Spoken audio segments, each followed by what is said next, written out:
that. And then set it up in a way that you can get like all the front line. So everything's on a roll.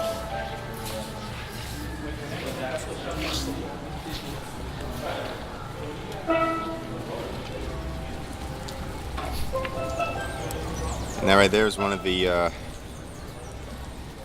floats that they carry all the pans on during the parades.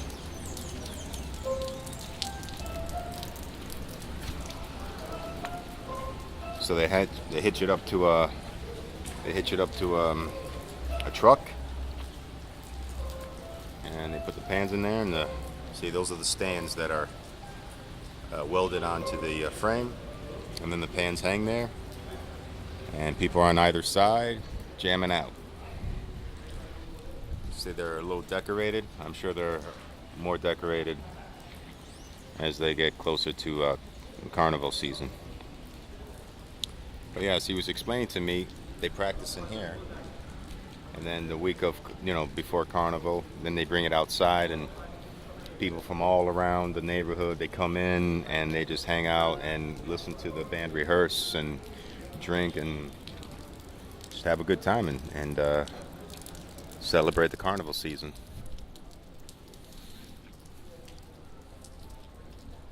As you can see, it's not just a passing fancy. This is a part of their lives. This is a part of their culture, and they take it very seriously. They have fun, obviously they have fun, but when it comes to panorama, they take it very seriously, and it's just as part of their lives as eating and drinking and breathing. Not only is it for pride purposes, but then, as we found out, the prize money is pretty expensive too. First place gets about $2 million or TT dollars, which is very substantial, and then the players get a percentage of that, and then the rest goes to the panyard to help support the panyard.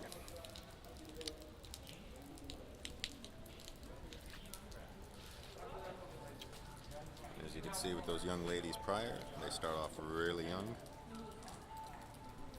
and they do it, they learn.